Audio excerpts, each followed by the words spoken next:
$50, the auctioneer called out, and the crowd laughed. Not polite laughter, mean laughter. The kind that rolls through a crowd when someone stumbles and falls in public. That ugly, relieved sound people make when they're glad it's not them. Gideon Mercer stood in the front row with his thumbs hooked in his belt loops, and he turned around to face the crowd instead of the pen. He wanted to see who was foolish enough to bid on 50 half-wild, underweight, completely unmanageable goats that had been running loose on abandoned mountain land for the better part of 3 years. His eyes found her immediately. A young woman, 22 maybe, standing near the back fence with her arms crossed and her jaw set in a way that should have warned him. But Gideon Mercer hadn't gotten rich by paying attention to quiet people. "You serious, sweetheart?" he called out, loud enough for the whole auction yard to hear. "You got somewhere to put those things? Because last I checked, you don't even have a barn." The laughter doubled. She didn't answer him. She looked at the auctioneer and said, $2. She had exactly $2.14 in her pocket. She'd counted it that morning in the truck. The auctioneer blinked. Somebody in the crowd said, "Oh, come on now." Gideon Mercer stared at her for a long moment, and then he did something she would not forget for the rest of her life. He smiled, slow and deliberate and entirely without warmth, and he said loud enough for every single person in that auction yard to remember it later, "Sold, to the girl who just bought herself 50 problems and a lifetime of regret."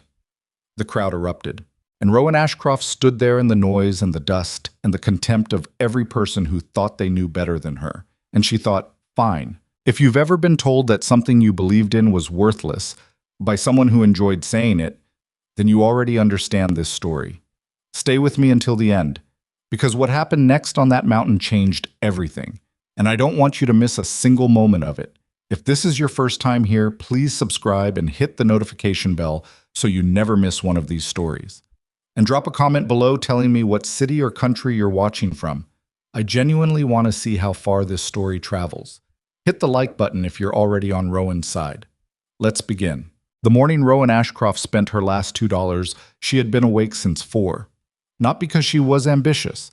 Not because she had some grand plan she was excited to execute. She was awake because the truck made a sound when she parked it the night before that she hadn't heard before. A low grinding complaint from somewhere under the hood. And she'd lain on the cot in her grandfather's old farmhouse, calculating whether she could afford to fix it, and arriving every single time at the same answer, no. The farmhouse was not really a house anymore. 3 of the windows on the east side had been boarded over from the inside because the glass was gone, and she hadn't been able to source replacements that fit the old frames. The roof over the back bedroom leaked when it rained hard, which meant she slept in the front room on the cot her grandfather had kept for visitors, beneath 2 wool blankets that smelled faintly of cedar and dust. The kitchen worked, mostly. The bathroom worked, entirely, which she counted as a genuine miracle given the age of the plumbing. She had moved in 43 days ago, after her grandfather died and left her the only thing he had to leave. 412 acres of rocky mountain land in a county where most people would not have paid good money for 4,000 acres of that particular terrain. The land had a name, a local name, the kind of name places get when something about them sticks in people's minds. The neighbors called it the Ashcroft Hollow, which sounded romantic until you actually stood on it and realized that hollow meant the parts that were flat, and the flat parts were few and far between, and mostly given over to scrub brush and rocks, and the particular kind of silence that settles into places after people have stopped believing in them. Her grandfather had believed in it once. She'd found evidence of that belief everywhere she looked, in the old fence lines still visible beneath the overgrowth, in the stone walls built by hands that had cared enough to fit the rocks together precisely, in the faded journals stacked in the bedroom closet that she had started reading the way other people read novels, lying on the cot at night with the single good lamp pulled close, learning the history of a place she had only visited a handful of times as a child. She had not inherited any money. She had not inherited any livestock or equipment or goodwill from the neighbors. She had inherited 412 acres of what the county assessed at a value that would have embarrassed a parking lot, and she had driven up here from the small apartment in the city she could no longer afford to pay for anyway, and she had decided, recklessly, she knew it was reckless, that this was going to work. She just hadn't figured out yet exactly how. The livestock auction at Keller's yard happened every Saturday morning, and Rowan had started going not because she could afford to buy anything, but because it was free to attend, and she was trying to learn everything she could about the surrounding county as fast as possible. She stood at the back and watched and listened. She learned which families had been farming this land for generations, and which ones were newcomers like herself. She learned that hay was cheaper if you bought it from the Denison operation over on Route 9 and more expensive but higher quality if you went to the Fraser brothers, who were meticulous and slightly exhausting to deal with but never sold you anything that wasn't exactly what they claimed it was. She learned about Gideon Mercer by watching how other people behaved when he walked into a room. The space around him shifted. Men who had been relaxed straightened up slightly, or found somewhere else to look, or laughed a little too quickly at things he said that weren't particularly funny. He owned the largest cattle operation in the county, and he carried himself with the specific confidence of a man who had never seriously had to consider the possibility that he was wrong about anything important. He had made an offer on her grandfather's land twice. Once before the old man died, once after, through a lawyer's letter that arrived 2 weeks after the funeral. Both times the offer had been low. Not insultingly low, but shrewdly low. The kind of number that said, I know exactly what this is worth, and I'm assuming you don't. Rowan had not responded to the letter. She wasn't sure if he knew yet that she'd received it. She suspected he did. The 50 goats came into the auction yard that Saturday on a truck from the Jenkins property, which had been empty for going on 4 years after Dale Jenkins had a stroke, and his children, who had never wanted to farm and had made that clear since adolescence, sold everything they could sell quickly and walked away from the rest. The goats had been part of the rest. They'd been left behind in the chaos of the estate and had spent nearly 3 years completely unattended on Jenkins's back acreage, which abutted the lower edge of Rowan's land and was likewise grown over with the kind of thorny, aggressive brush that moves into neglected mountain terrain and refuses to leave. When they came off the truck, Rowan heard people react before she could see what was causing the reaction. A kind of collective wince ran through the crowd, followed by that particular murmuring laughter that means, "Oh, that's bad." She worked her way to where she could see over the fence rail, and she looked at the goats. They were not pretty. That was the honest truth of it. 3 years without handling had made them wary and lean, with the sharp watchfulness of animals that had been entirely responsible for their own survival, and had developed strong opinions about anything that walked toward them on 2 legs. Their coats were rough and shaggy, with growth that hadn't been maintained. 2 of them had horns that had curved awkwardly for want of trimming. One old nanny, in the middle of the group, had a scar across her face from something. A fence wire, maybe, or a territorial dispute with something bigger, that had healed crooked and gave her an expression of permanent, dignified skepticism. They were not the kind of animals that made people think, yes, I want those. They were, however, the kind of animals that made Rowan think something else entirely, something she couldn't have fully explained to anyone in that yard, even if she'd tried. She thought, they survived. 3 years. No supplemental feeding, no veterinary care, no human management of any kind. They'd eaten what the mountain offered, and they'd protected themselves from whatever the mountain sent against them, and they were standing in this pen, all 50 of them, thin and rough and wild-eyed, but alive. In terrain almost identical to the terrain she was looking at every morning from the boarded-up windows of her grandfather's farmhouse. She stood there doing math in her head that no one else in that yard would have recognized as math. The bidding started at $50. Rowan almost laughed. She had $2.14 in the front pocket of her jeans, which she knew because she had counted it that morning, and she had been counting her money every morning for the past 3 weeks because it had become a kind of nervous habit. A way of making the situation feel manageable by making it feel concrete. She had $2.14. She had a quarter tank of gas in the truck. She had $31 in her checking account, which she was not spending because it was earmarked for the water bill that was coming at the end of the month. She had absolutely no business bidding on livestock. The bidding sat at $50 for a long, uncomfortable moment, which told her something. Then it dropped. Because the auctioneer was a practical man who understood that $50 for 50 wild goats nobody wanted was still $50 more than he'd get if he sent them to the processor, and he started calling lower numbers. 40, 30, 20. At $20, 3 different men shook their heads and stepped back from the fence, which was the auction yard equivalent of sitting down.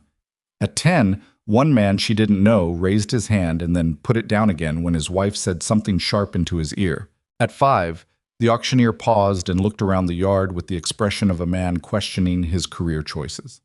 And Rowan Ashcroft, who had absolutely no rational business doing what she was about to do, heard her own voice say, $2. The silence that followed was the kind that precedes weather.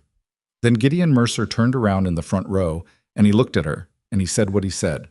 Sold. To the girl who just bought herself 50 problems and a lifetime of regret. She heard the laughter. She stood in it. It was not a pleasant feeling. She wanted to say something. She felt the impulse rise up hot in her chest. The desire to answer him in front of all these people. To say something that would land the way his words had landed. She was 22 years old, and she had grown up being told she was too stubborn for her own good, and too proud for her own good, and generally too much of various qualities for her own good. And every single one of those qualities was lighting up in her right now like a switchboard. She didn't say anything. She walked to the auctioneer's table and paid $2 in cash, and she took the receipt, and she walked back to her truck to figure out how she was going to move 50 wild goats to a mountain farm with no fencing. The answer she worked out over the next 45 minutes by calling every number she could find in her grandfather's old address book and reaching a retired man named Clifton, who had a livestock trailer and no pressing plans for the afternoon, was that she was going to do it slowly, in 3 trips, using Clifton's trailer and a great deal of patience. Clifton Bewley was 71 years old and had a white beard he kept neatly trimmed and the deliberate movements of a man who had learned somewhere in his 60s that hurrying rarely improved outcomes. He had known her grandfather. When she told him what she'd just bought and why, he was quiet for a long moment on the phone, and then he said, "Your granddaddy was like that too, saw things different than most people." She didn't know if that was a compliment. She chose to take it as one. Loading the goats was an experience. Wild-caught animals that had developed 3 years of strong opinions about human proximity do not walk cooperatively up a ramp into a trailer on request. They scatter. They double back. They find angles and gaps and escape routes that you would not have believed existed. The old nanny with the scarred face, Rowan had already started thinking of her as something specific, though she hadn't named her yet, was the worst of them, circling the outside of the group with a knowing look that suggested she understood exactly what was happening and had not consented to it. Gideon Mercer watched from across the yard with 2 of his hired men, all 3 of them eating sandwiches someone had brought, making no offer to help. He said something she couldn't hear and the 2 men laughed. An older woman named Patricia Hale, who ran the small livestock supply store on the county road and who had been at this auction yard for 30 years, walked over and stood next to Rowan while she was catching her breath after the second failed attempt to get the nanny up the ramp. "You know what you're doing with goats?" Patricia asked. Not unkindly, genuinely asking. "Not yet," Rowan said. Patricia was quiet for a moment. "You know what you're doing with that land up there?" "Not entirely. I'm working on it." Another pause. Patricia looked at the goats, then back at Rowan. "Your grandfather used to say the hollow had more in it than people gave it credit for. Did you believe him?" "I thought he was probably a little bit crazy," Patricia said, with the frank honesty of someone who had earned the right to it. "He thought so too sometimes, but he wasn't wrong about very many things in the end." She walked back to her store without offering anything more than that, which Rowan found, oddly, more encouraging than if she'd been enthusiastic. Getting the goats loaded took 2 hours and the assistance of Clifton Bewley, who turned out to have a specific and hard-won competence with difficult animals that he deployed without drama or commentary, simply repositioning himself and adjusting approach until the problem was solved. 3 trips up the mountain road. The last trip finished just as the light was going. The mountain took the dusk differently than the valley floor did. It held the color longer, the sky above the ridgeline staying blue, while everything below went gray. She opened the gate of the old upper pasture, which had no fence worth speaking of on the east side, but was bounded on 3 sides by terrain too steep for even these animals to casually escape, and she watched 50 wild goats stream off the trailer and spread across the overgrown hillside. They didn't pause. They didn't investigate nervously. They moved like they recognized something, like they had some deep animal knowledge of how to read land, and this land was readable, and within minutes they had dispersed into the brush, and she could hear them moving in the growth, and then she couldn't hear them at all. Clifton stood beside her and they were both quiet for a moment. "What do you think?" she asked him. He scratched his beard. "I think," he said slowly, "that those animals have been taking care of themselves for 3 years on ground not unlike this, and they probably know something about surviving on it. He paused. Whether that helps you, I couldn't say. She paid him the $31 from her checking account, which was everything she had left in the world after the water bill allocation, which she moved to a mental category labeled, "I'll figure that out." He took it without comment and drove back down the mountain, and she stood in the growing dark and listened to the brush move where the goats were moving through it. She was 22 years old. She had 2 boarded-up windows, a leaking roof, a truck with a grinding noise in the engine, no money, no livestock experience, 50 wild goats somewhere in the dark on a brushy mountainside, and neighbors who expected her to fail by spring. She went inside and put the kettle on, and while it heated, she opened her grandfather's journal to where she'd left off, and she read his careful handwriting in the lamplight. "The mountain gives back," he had written, in an entry dated 30 years before, but only to those who first learned to listen to what it's saying. She didn't know what that meant yet. She was going to find out. The first week, she lost 3 goats. Not to predators. Not to illness. To gaps in the terrain she hadn't known existed.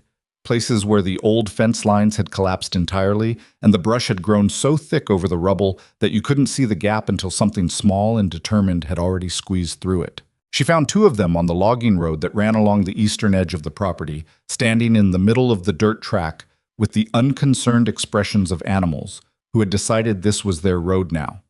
The third one she didn't find for 2 days, until Clifton Bewley called her from his place 3 miles down the valley to say there was a black and white goat in his garden that appeared to have strong opinions about his tomato plants. She drove down to collect it.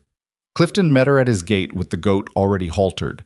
He'd clearly done this before, and handed her the lead rope without comment. "I'm sorry," she said. "I'll fix the east fence this week." "You'll fix it, or you'll lose more," he said, which was not unkind, just accurate. Then, "You eaten today?" She had not actually eaten that day.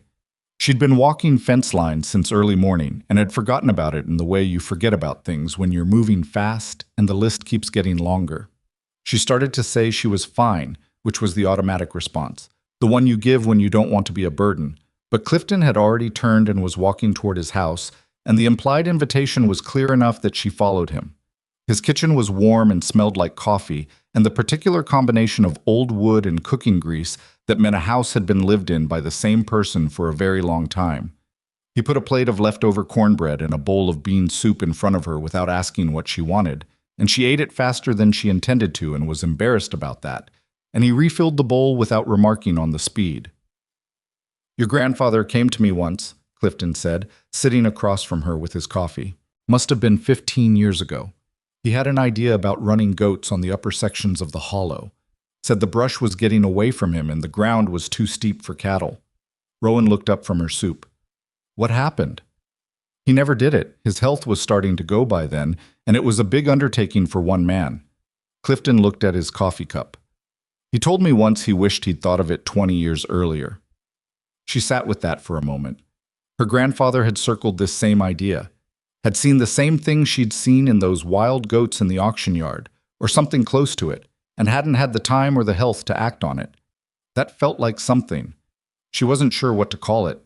Not destiny, which was a word she distrusted, something more like inheritance, the continuation of a thought someone else had started. "Did he ever talk about the spring?" she asked. Clifton looked at her with an expression she couldn't quite read. "Which spring?"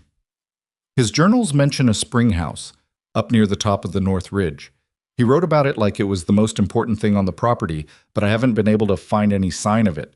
The land up there is so overgrown I can barely walk through it." Clifton was quiet for longer than the question seemed to require. He turned his coffee cup in his hands. "My father talked about that spring," he said finally. "Said it was the sweetest water in 3 counties. Fed half the farms in the valley at one point, back when your family had the water rights and was neighborly about sharing." He paused. "It stopped running sometime in the 50s. Before I was born. People figured the source dried up or shifted. Just one of those things that happens. But you don't know that for certain." "No," he said. "Nobody knows it for certain. It just stopped, and people stopped looking for it." He looked at her steadily. "Why?" "Because in his last journal," Rowan said, "my grandfather wrote that he didn't think it stopped. He thought it moved." Clifton didn't say anything for a moment.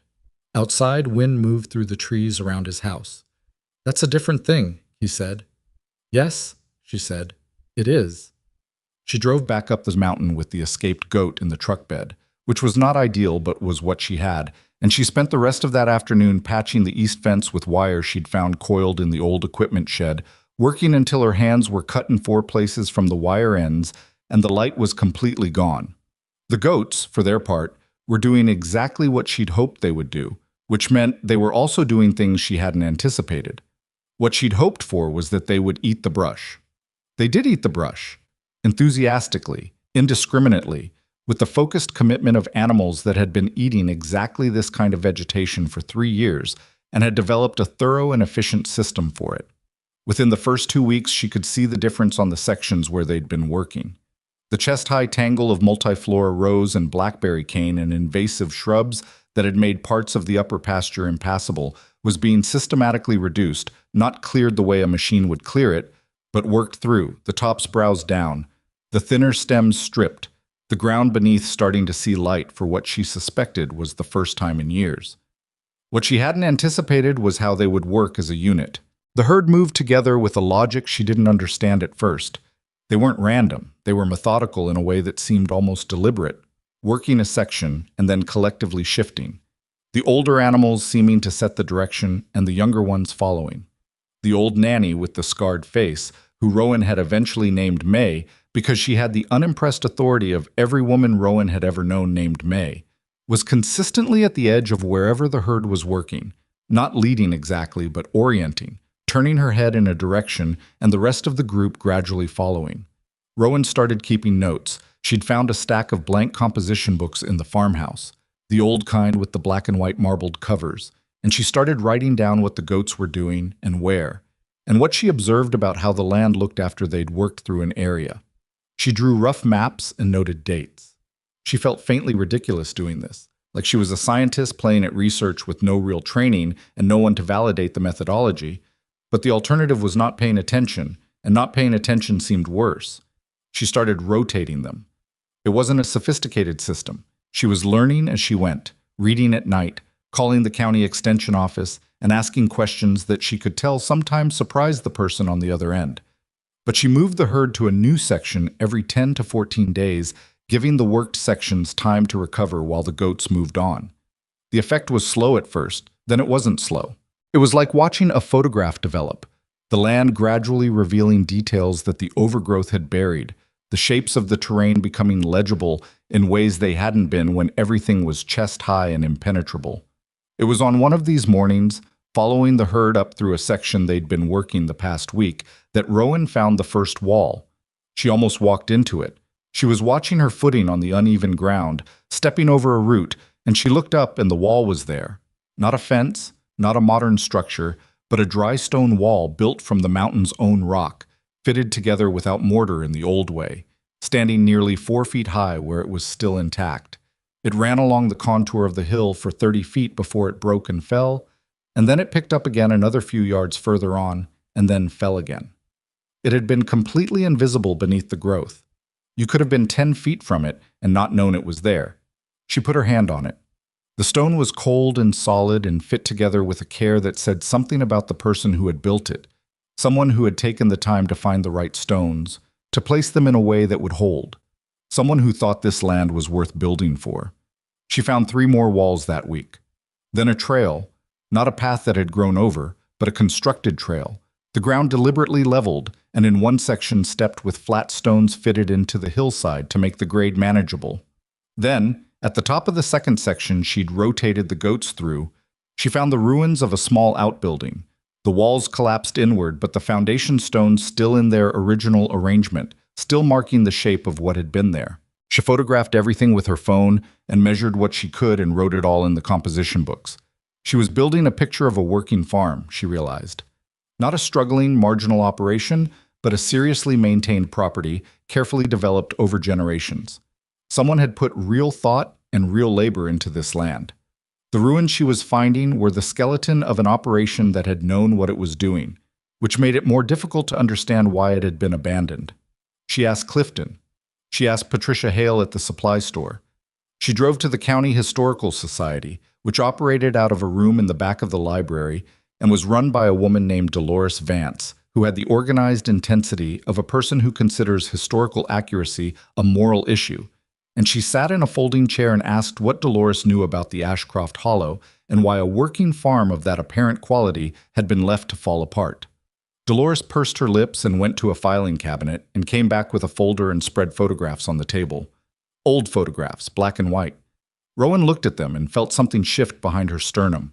The farm in the photographs was beautiful, not in a showy way, in a working way, the beauty of a place that has been properly maintained and understood. Cleared terraced fields on the upper slopes, neat fenced pastures, a barn that looked like it had been built to last a century. And in several photographs clearly visible and clearly central to the layout of the whole property, a stone spring house with water flowing from its channel in a small stream that ran down the hill. The Ashcroft Spring, Dolores said. Everybody in the county knew about it. Your family, your great-great-grandparents, this would have been. They maintained it as a community resource during the dry years. People came from all over the valley. She tapped one of the photographs. It stopped flowing sometime around 1951 or 52. No one ever determined exactly why. After that, things fell apart fairly quickly. Without the water, the upper farm wasn't viable, and the family that was running it at the time didn't have the resources to dig wells or haul water. They sold off the livestock, let the fields go, eventually moved to town. Your grandfather inherited it from them in the 70s, but by then it had been sitting empty for 20 years. Rowan looked at the photograph of the spring house for a long time. It was a small, solid structure. The stonework on it was the same style as the walls she'd been finding on the hillside. Careful, fitted, built by someone who expected it to last. "Can I get copies of these?" she asked. "I had a feeling you'd ask that," Dolores said, and produced an envelope. "I made them this morning when I saw your name in the appointment book." She drove back up the mountain with the envelope on the seat beside her, and the beginning of something that was either a plan or an obsession taking shape in the back of her mind. She couldn't yet tell which one it was, and she suspected the difference might not matter.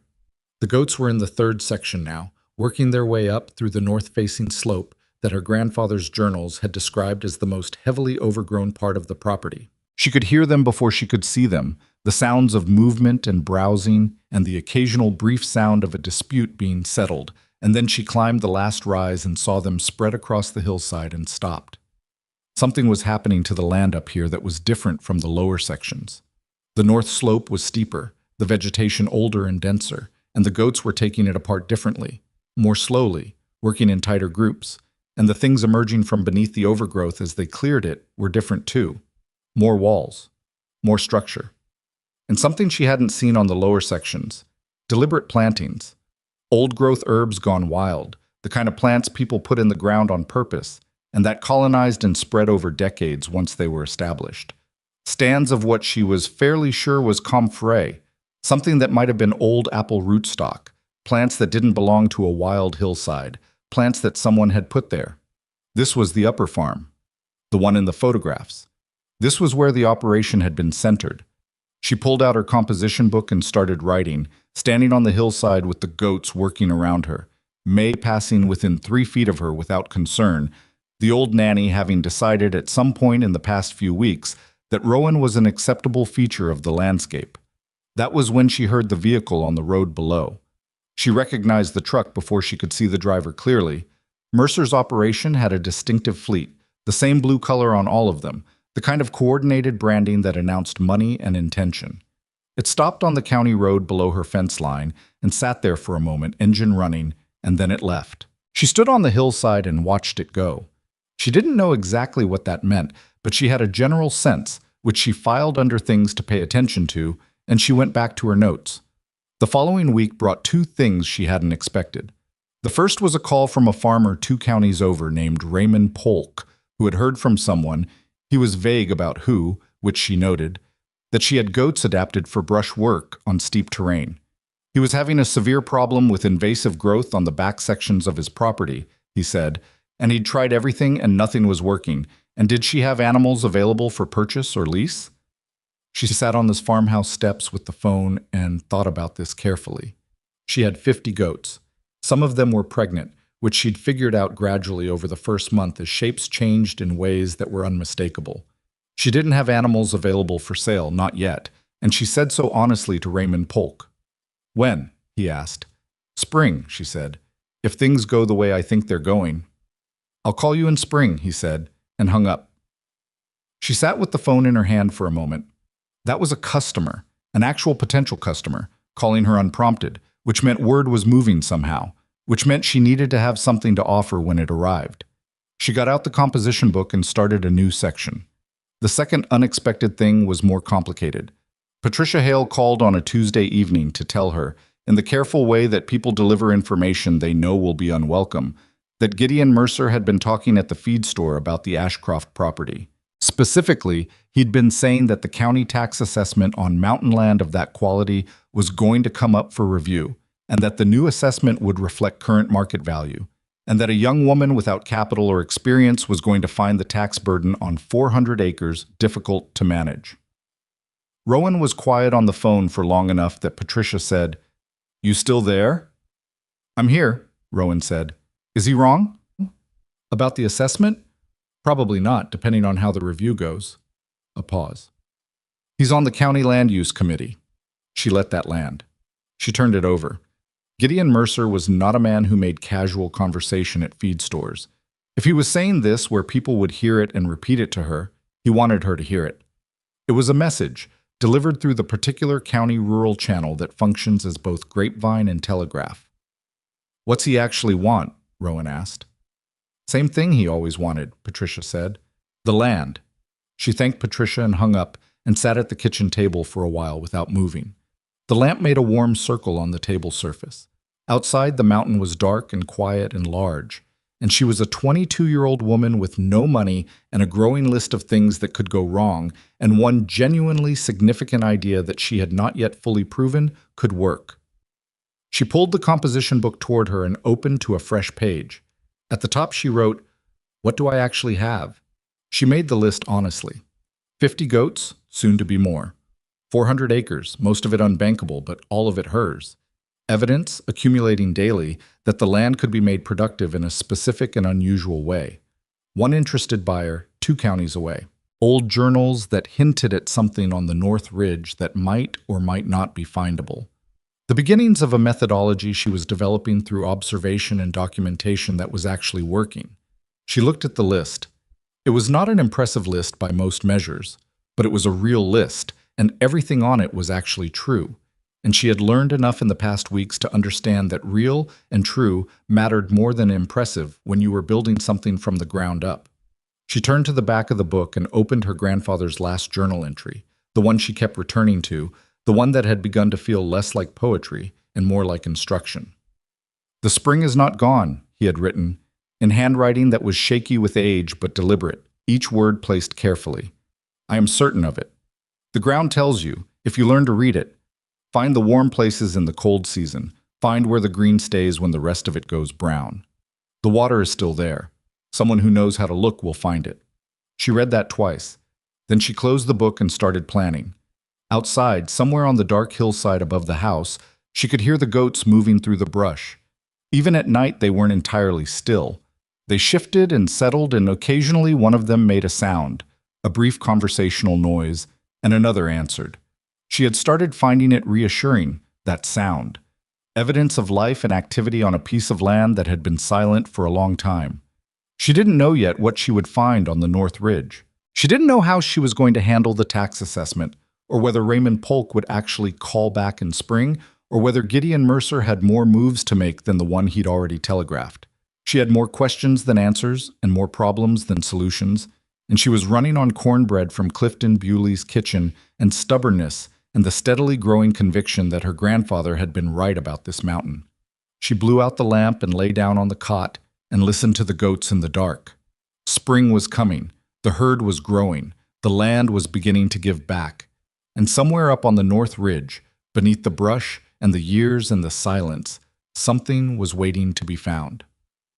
The first hard frost came on a Thursday in early November, arriving overnight without much warning, the kind of frost that catches the last stubborn leaves still on the trees and turns them brittle by morning.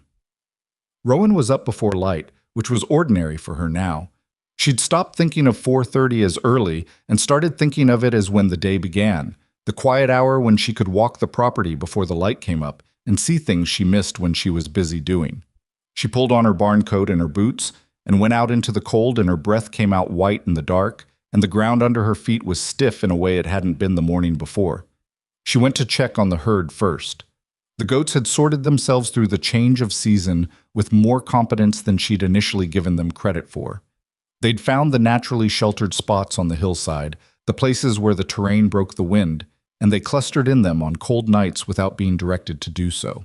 May had led them into the protected hollow behind the third section's east wall 2 nights ago, before the frost, as if she'd read something in the air that Rowan hadn't registered yet. They were fine. They were always, she was learning, more fine than she worried they would be. She walked the fence line by feel and the thin early gray of pre-dawn, checking for gaps the way she checked every morning now, methodically, covering the same ground in the same order, so that anything different would register immediately. There was a loose post on the north section that she'd been meaning to reset properly. She'd braced it temporarily with a rock and a length of wire, and it had held, but it bothered her, the way half-done things bother you when you're responsible for them. She came around the upper edge of the north section as the light was starting to build, the sky going from black to the dark blue that precedes real dawn, and she stopped. The frost had covered everything, every blade of grass, every dead stem, every remaining leaf, in a thin, even coat of white. The whole mountainside was pale with it, uniform, the kind of scene that flattens everything into the same color and the same texture. Except for one place, roughly 40 feet uphill from where she was standing, in a rough oval perhaps 12 feet across, the ground was green. Not green the way frost-resistant plants sometimes stay green. Green the way ground looks when it hasn't frozen at all. The normal living green of grass and small plants in their ordinary state, surrounded on all sides by the white of frost that covered everything else for as far as she could see in either direction. She stood and looked at it for a long moment without moving. Her grandfather's handwriting moved through her mind as clearly as if she'd read it this morning. Find the warm places in the cold season. She walked to it carefully, as if moving too fast might change what she was seeing. She crouched at the edge where the frost ended and the green began, and she put her palm flat on the ground. It was warm. Not dramatically, not like heated ground, but definitively warmer than the frozen earth she'd been walking on for the past half hour. And slightly damp in a way that the frost had not made it, damp from beneath, not from above. She sat back on her heels and looked at the oval of unfrozen ground and felt the specific quality of excitement that comes when something you were told to look for turns out to be actually there. She didn't excavate that morning. She was not impulsive about this, which cost her something. The desire to start digging immediately was real, and she had to actively talk herself out of it. Instead, she went back to the farmhouse, and she got the camera and she photographed the ground from multiple angles, the contrast between the frost and the unfrozen patch clearly visible in the early light. Then she got a long stake from the equipment shed and drove it into the center of the warm patch so she could find it again without ambiguity. Then she went inside and made coffee and sat at the table with her grandfather's journals. He had described the Springhouse's location 3 times across different journals, each time with slightly different reference points as the surrounding land changed over the decades. She'd been trying to triangulate from these descriptions for weeks, working against the problem that the landmarks he used, a particular stand of trees, a stone outcropping he called the shoulder, a straight section of the old fence line, had either moved, disappeared, or been buried under growth. She'd had a general area in mind. The warm patch was inside that general area.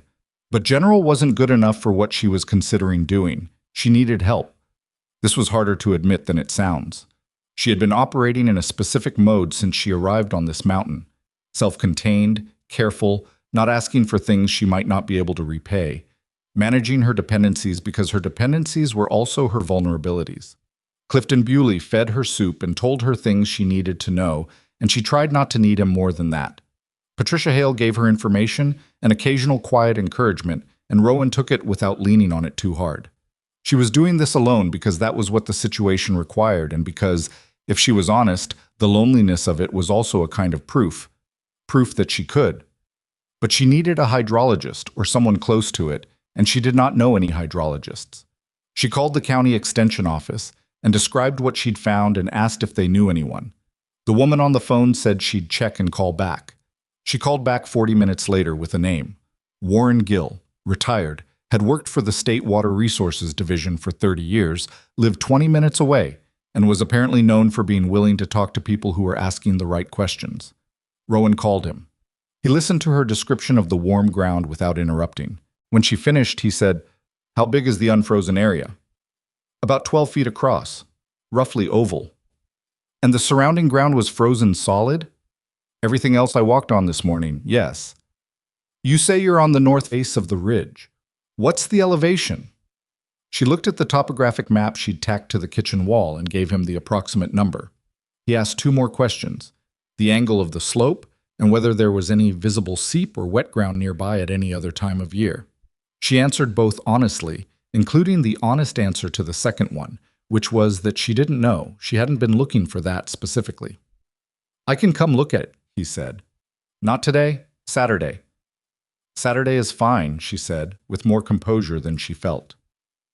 He arrived Saturday morning at 7:30, which told her he was either a morning person or interested enough that he hadn't wanted to be late. And she showed him the stake in the hillside and the ground around it, which was frosted again. It had gone below freezing the past 2 nights, except for the same oval patch, unfrozen again, green again, persistent in its difference from everything around it. Warren Gill was 68 years old and moved up the hillside with the efficient caution of a man who had spent decades on uneven terrain and had developed a specific economy of motion for it. He had the quality that some older men in technical fields have of not filling space with words. He looked at things carefully and quietly before he said anything about them. He crouched at the edge of the unfrozen patch, the same way Rowan had the first morning, put his hand on the ground, moved it around slightly. He didn't say anything for almost 2 full minutes. Then he stood up and looked at the hillside above the patch, and then downhill. And then he walked 20 feet to the east and crouched again and felt the ground in a different spot, and came back. "You have a subsurface flow," he said. She waited. "Can't tell you the volume without testing, but what you're seeing here is heat transfer. Water moving underground holds temperature better than static ground. So where the flow is closest to the surface, you get this." He gestured at the unfrozen oval. "The frost can't penetrate because the ground below is above freezing. So there is water." "There is definitely water," he said. He looked at her with the direct assessment of someone who is about to tell you something that matters. Whether it's recoverable, how deep it is, whether the volume is significant, all of that I can't tell you standing here. "But it's there." "It's there," he said. "The ground is telling you." She almost said something about her grandfather's journals and stopped herself because it wasn't what mattered right now. "What would it take to determine if it's recoverable?" He scratched his jaw. "Ground-penetrating survey would be ideal, expensive. Or you could dig test pits, see what you find." He paused. "How far down you're willing to go depends on what you're hoping to find." "What would you do?" He was quiet for a moment. "I'd dig," he said. "Here's the thing about spring go underground. Most times when people say a spring dried up, what they mean is it stopped coming out where it used to come out. The water doesn't disappear. Water finds a way. Sometimes it shifts its course just a few feet, sometimes more.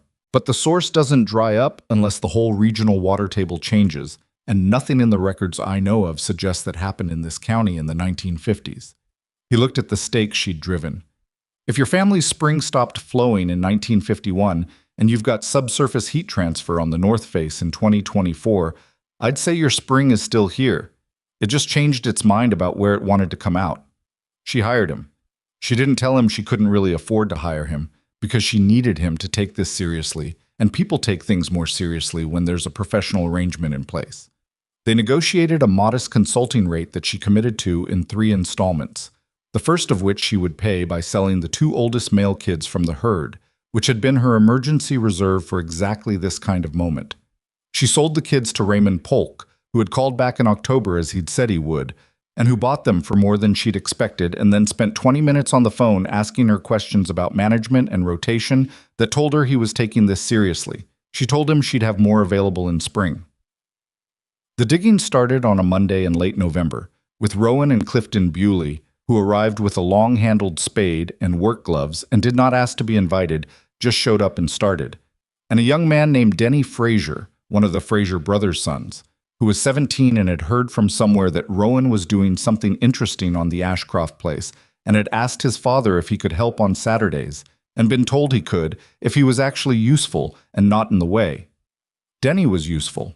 He had the practical competence of someone who had been handing adults tools since early childhood, and knew how to read what was needed without being directed every minute. He didn't talk much, which Rowan appreciated. He watched and did and asked precise questions when he needed something clarified and otherwise worked. They dug 3 test pits in the first week. The third one, 6 feet down, hit wet ground. Not the muddy wet of surface drainage collecting at the low point of a hole, but the welling, upward-pressing wet of water moving toward an outlet. Warren Gill came to look at it and took samples and sent them to a state lab and told them to mark the location and stop digging for now, which was one of the harder instructions Rowan had ever followed. The lab results came back 2 weeks later. The water tested clean, exceptionally clean, he told her on the phone, with a mineral profile that indicated a deep, undisturbed source and no surface contamination. He used the word exceptional twice, which from a man of his professional restraint felt significant.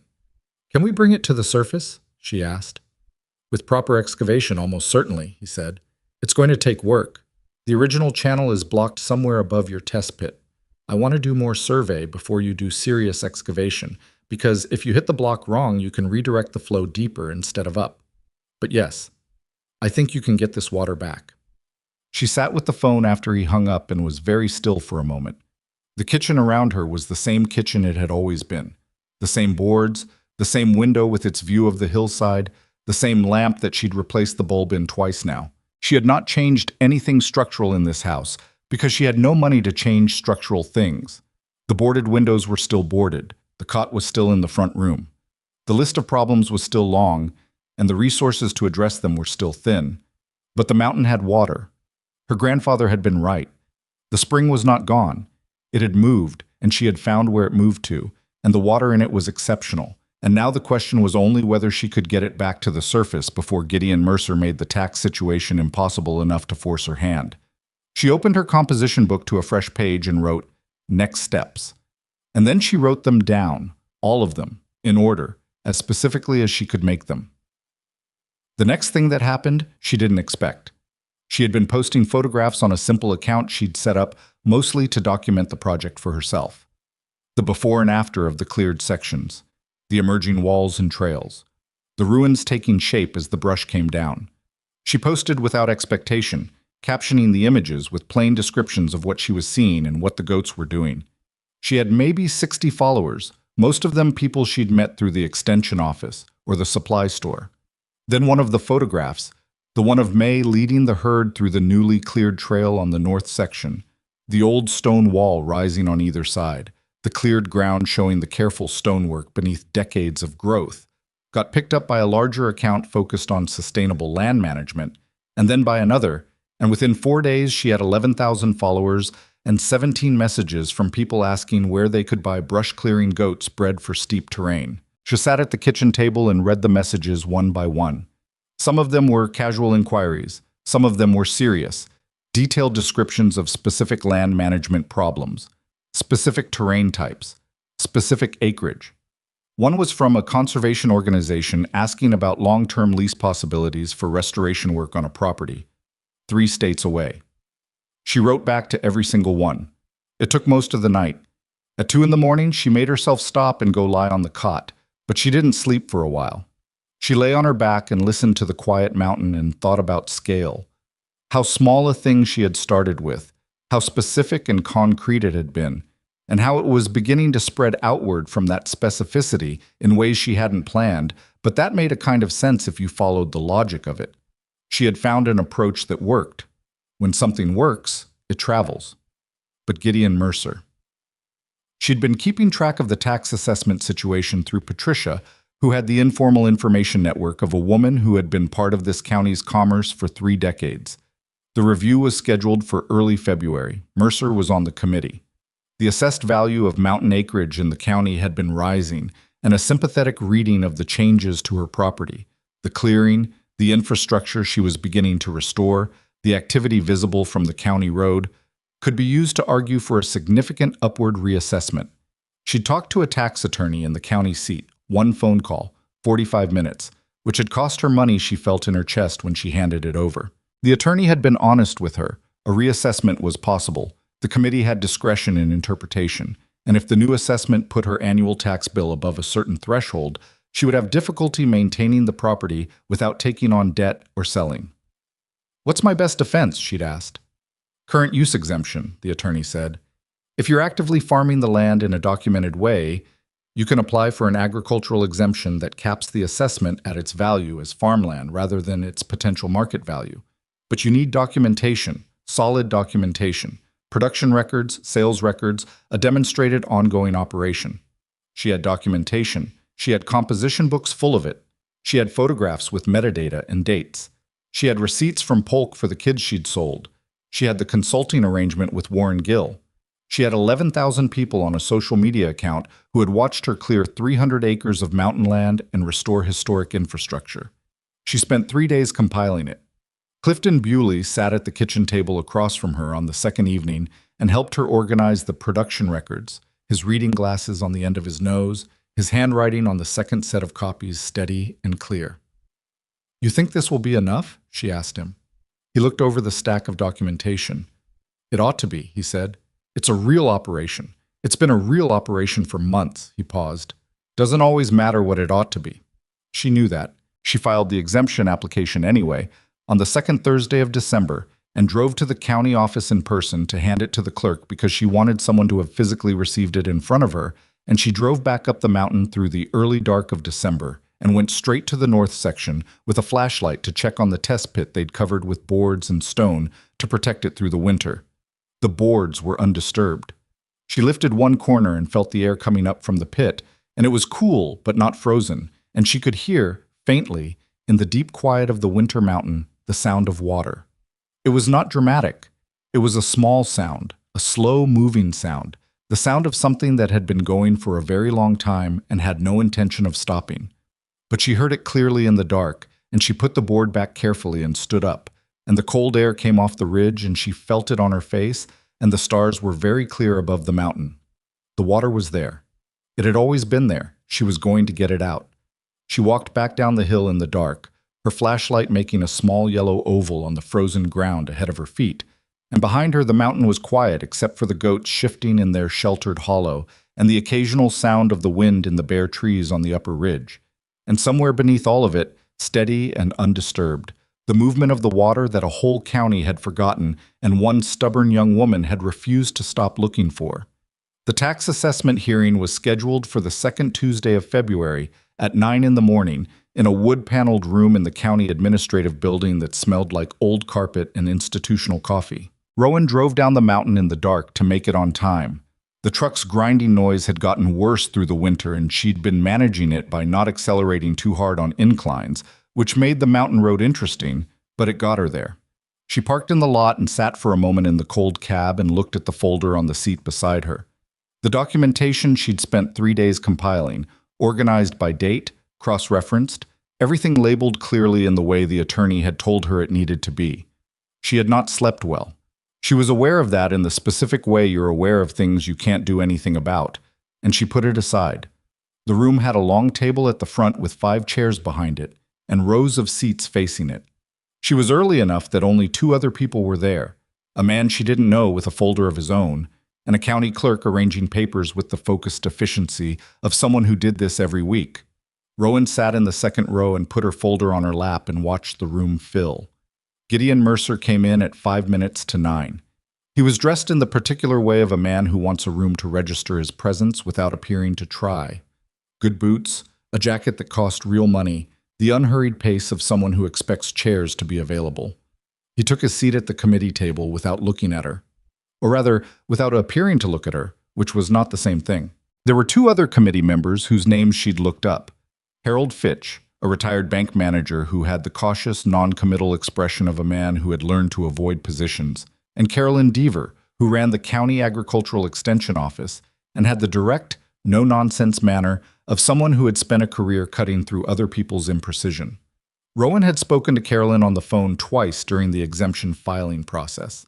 She'd been professionally neutral, which was appropriate, but she had asked detailed questions that suggested she was reading the application carefully. The hearing for the parcel before hers took 20 minutes, and was straightforward and administrative. Then her name was called. She walked to the front table and presented her documentation in the order the attorney had advised. Current agricultural use first, production records, sales records, the Warren Gill consulting arrangement, the restoration work with dates and photographs. She spoke clearly and without rushing. She had practiced this, not in a mirror, because she found that theatrical, but out loud, alone in the farmhouse kitchen, working through the sequence until she could do it without losing the thread. When she finished, Harold Fitch asked two questions that were essentially the same question phrased differently, which told her he was being careful rather than skeptical. Carolyn Deaver asked one question, specific and pointed, about the projected output of the breeding program in the coming year, and Rowan gave her the honest numbers she'd worked out with the composition books over the past month. Then Gideon Mercer leaned forward. "I want to be clear about something," he said, and his voice had the easy authority of a man accustomed to rooms arranging themselves around what he was saying. "The exemption application claims active agricultural operation. My concern is whether what's described here constitutes a sustainable operation or an experiment." He paused, selecting the word with care. 400 acres is significant acreage. The county has an interest in ensuring that assessment exemptions reflect genuine long-term productive use, not temporary activity that may not continue. The room was quiet for a moment. Carolyn Deaver said, without inflection, "The application documents 11 months of continuous operation, 12 confirmed sales transactions, and 2 active consulting arrangements. What specifically concerns you about the sustainability characterization?" A small silence. Mercer shifted slightly in his chair. "I'm raising a question for the record," he said. "The record will reflect your question," Carolyn said. The committee took 20 minutes to deliberate, which they did in a side room, while Rowan sat in the second row with her folder on her lap and her hands still, the stillness requiring some effort. The man she didn't know with his own folder gave her a brief sympathetic look that she acknowledged with a nod. The clerk organized papers. When they came back, Carolyn Deaver read the decision in a flat professional voice. Agricultural exemption approved, current use assessment applied, annual tax bill set at a figure Rowan had already calculated as manageable if the spring sales went as projected. She drove back up the mountain without letting herself feel the relief fully until she was through the gate and parked by the house. And then she sat in the truck for a few minutes with her forehead on the steering wheel and let the tension out slowly, the way you release a breath you've been holding longer than you realized. She still had to get the spring out of the ground. Warren Gill had completed his survey work in January, moving across the north face with equipment she didn't fully understand, marking points with small flags that created a pattern she could see from below, a line running from the test pit diagonally up the slope for about 60 feet, then curving. He'd explained it to her standing on the hillside in the January cold, his breath making clouds as he talked. "The original channel ran down from a source area up here," he said, pointing to the upper section where the line of flags ended. "Somewhere in the 1940s or 50s, there was a collapse, probably a void that opened up in the limestone below, not uncommon in this geology. The flow followed the void downward instead of continuing its original course. It's been moving through a subsurface fracture system ever since, which is why you're getting heat transfer at your test pit, but no surface expression." "So the block is up here," she said. "The diversion point, yes. If you clear the original channel path here and create a new surface outlet, the water should follow. It wants to come up. You've got enough head pressure from the elevation of the source area." He paused. "Should. I say should because the ground underground doesn't always behave the way the survey says it will. What's the worst case?" He considered this with the honesty she'd come to rely on. "You dig in the wrong place. You interrupt the fracture system. The flow goes deeper. Then it's more work to recover. Not impossible, just more." He looked at her. "I've seen this done successfully 4 times in 30 years. I've seen it fail once. The failure was bad geology and impatient excavation." "I won't be impatient," she said. He had looked at her for a moment. "No," he said, "I don't expect you will." The excavation began in March, when the ground had thawed enough to work, and the goats were in their spring rotation on the lower sections, which had been cleared enough through the winter months that she was starting to see the terrace structure her grandfather had described in the journals. The old field terraces, the stone-walled levels cut into the hillside by generations of hands, emerging from the brush like something surfacing after a long time underwater. She had 3 people on the dig. Denny Fraser, who had graduated from Saturday helper to regular paid labor through a negotiation with his father that involved Rowan agreeing to let the elder Fraser bring 2 of his own overgrown fields into the goat rotation in exchange for Denny's time. Clifton Bewley, who appeared on the first day of digging with his long-handled spade and did not discuss payment and would not have accepted it. And a young woman named Sarah Halton, who had responded to one of Rowan's social media posts with a direct message explaining that she had a degree in environmental science and was looking for field experience and would work for the basic rate. Sarah was 24 and precise in a way that complemented what Rowan was doing. She documented everything in her own notebook, sketched the soil profiles of each test pit, took careful notes on what the excavation was revealing layer by layer. On her second day on the property, she said, with the matter-of-fact directness of someone who has organized their confidence around accuracy rather than charm, "This is a serious restoration project, the kind of thing that usually has institutional backing." "It has stubbornness backing," Rowan said. Sarah had looked at her steadily. "That might be better," she said. "Institutions lose interest." They worked the diagonal line of Warren's flags from the test pit upward, excavating carefully, moving material by hand rather than machine, because Warren had been clear that machine work in the area of the fracture system risked exactly the kind of disruption he wanted to avoid. It was slow and physical, and some days produced nothing more than a better understanding of where not to dig, which Warren said was valuable information even when it didn't feel that way. At the end of the second week, Denny hit something with his spade that rang differently. Not rock, exactly, but something at the boundary of rock and void, a different resonance in the ground that he recognized as significant without being able to explain how, and stopped immediately and called Rowan over. She crouched down and looked at what the spade had found. The top of a stone-lined channel, the fitted stonework unmistakable. The same construction style as the walls and the springhouse ruins. Original infrastructure, built by the same hands that had built everything else she'd been uncovering. The channel was clogged, filled in the decades since the diversion with silt and the slow accumulation of displaced material. But it was there, the bones of the original water system, intact below the surface. Warren came the next day and they spent the afternoon carefully clearing the channel downslope from where Denny had found it. And as it cleared, Rowan could see the original slope of it, the deliberate grade built to move water from the source area to the springhouse, the same grade that had worked for generations before the diversion. The stonework was damaged in one section, a 6-foot stretch where something, the void collapse Warren had described, she thought, had buckled the channel wall inward and redirected the flow. "Here," Warren said, pointing to the damaged section. "This is where it diverted. Clear this, refit the wall, create a draw here, and you're inviting the water back to its original course." He said it with the professional directness of a man describing a task with knowable steps. But they were all standing on a hillside, looking at 70-year-old damaged stonework with the understanding that the water they could hear faintly below them, clearer now that they were closer to the source area, an undeniable low sound in the quiet of the hillside, might or might not follow the invitation. It took 4 more days to clear the channel section and begin the wall repair. Rowan did most of the stonework herself, working with pieces of the original stone that had fallen from the damaged wall, fitting them back in a way that tried to replicate what she could see of the original construction on either side of the break. Clifton watched her work for a while and then, without commentary, began sorting the available stones by size, in a way that made the selection process considerably faster. She was not a stonemason. She had no training. The repair she did was imperfect. She knew it was imperfect. She could see exactly where her placements were less precise than the original work. But the channel held its shape, and the grade was right, and she and Warren and Denny and Sarah stood back and looked at it in the late afternoon light of the 4th day, and the hillside was very quiet. "Now what?" Denny asked. He was 17 and could not entirely keep the impatience out of his voice, which was understandable. "Now we wait and see," Warren said. They covered the excavation with boards to protect the work and went home. Rowan did not sleep well.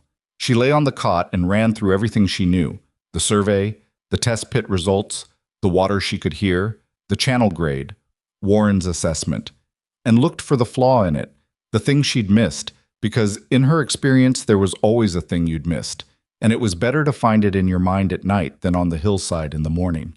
She couldn't find it, which was not the same as it not existing, but it was what she had. She was back on the hillside before 5 in the morning, alone, with a flashlight, and the particular alertness of someone who has been awake most of the night thinking about one thing. She moved the board from the top of the excavation and crouched at the edge of the cleared channel and shone the light into it. The channel was wet. Not from rain. There had been no rain in 3 days. The channel stones were glistening with moisture that was coming from above the repair section, seeping down through the original upper channel, moving toward the break she'd repaired. Moving toward it, and as she watched, barely breathing, beginning to move through it. It was not dramatic. It was a thin film of water on old stone, moving slowly in the way water moves when it has somewhere to go but hasn't fully committed yet, feeling its way, testing the grade, deciding. She watched it for what felt like a very long time and was probably 4 minutes, and the thin film became a trickle, and the trickle strengthened as she watched. She sat back on her heels and looked at the water moving down the old channel in the beam of the flashlight and said nothing because there was nothing adequate to say. She called Warren at 6. He arrived by 7:30, took one look at the channel, and pulled out his phone and took photographs himself, the first time she'd seen him do that. He said, "Huh," in a low voice that in anyone else's register would have been a shout. By mid-morning, the flow in the channel was steady, not powerful, not the volume it had once been, Warren said, because 70 years of altered subsurface conditions would have compressed the fracture pathways, and it would take time for the flow to fully reestablish, but consistent, clear, and moving in the right direction. By afternoon, the word was out. She didn't know how. She hadn't told anyone except Warren and Clifton. But this was a county where information moved on its own currents, and by 3 o'clock Denny Fraser had arrived with his father without being called. And Patricia Hale had sent a text message that said simply, "Heard something. True?" And Dolores Vance from the Historical Society had appeared at the lower gate in her car, asking if she could come up. Rowan let them all come up. They stood on the hillside at a respectful distance while Warren explained what they were looking at. The elder Fraser, a man of 50 who had the weathered economy of someone who did not express emotion publicly unless it was earned, watched the water moving in the channel for a long time and then said quietly, more to himself than anyone, "My grandmother talked about this spring." Patricia Hale stood beside Rowan, and they both watched Dolores Vance take photographs with an expression of fierce concentration. "What are you going to do?" Patricia asked. "Rebuild the spring house," Rowan said, "once the flow stabilizes. Do it right, the way it was originally built." "That's a significant project." "Yes." Patricia was quiet for a moment. "You know Mercer's going to hear about this today." "I know." Another pause. "The land just got considerably more valuable." "The land got considerably more valuable because someone did the work to make it that way," Rowan said, and she said it without particular heat because it was simply a fact, the kind of fact she'd been accumulating for the past year, adding it to the stack of real things that no one could argue with because they were demonstrably, physically, materially true. Patricia looked at her. "You're not what I expected," she said. "What did you expect?" "Someone who'd be gone by winter." She said it honestly, not unkindly. "Most people, when they talked about you, they thought the land would break you. It's broken other people." "I know," Rowan said. "Why didn't it?" Rowan looked at the water moving down the channel and thought about how to answer that in a way that was honest without being more than she felt like sharing with an audience on a hillside. She settled on the version that was true. "I stopped trying to fight the mountain and started trying to understand it. The mountain doesn't care whether it breaks you. It's just doing what it does. You have to pay attention to what it's doing and work with it." She paused. "My grandfather knew that. I just took a while to get there." The call from Mercer's office came the next morning. Not from Mercer himself, from his attorney, which told her something about how he wanted this positioned. The attorney was professional and courteous in the specific way of people whose professionalism is a tool. He said that Mr. Mercer had been following the developments on the Ashcroft property with interest, and that in light of recent changes, Mr. Mercer was prepared to revisit his earlier offer for the property at a substantially revised figure. The revised figure was 3 times the original offer.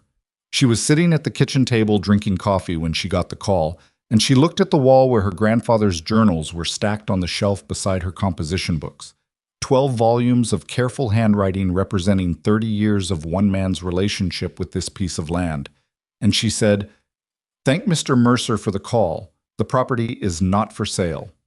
A pause on the other end. Ms. Ashcroft, the revised offer reflects a significant— I understand what it reflects, she said. The property is not for sale. She hung up and finished her coffee.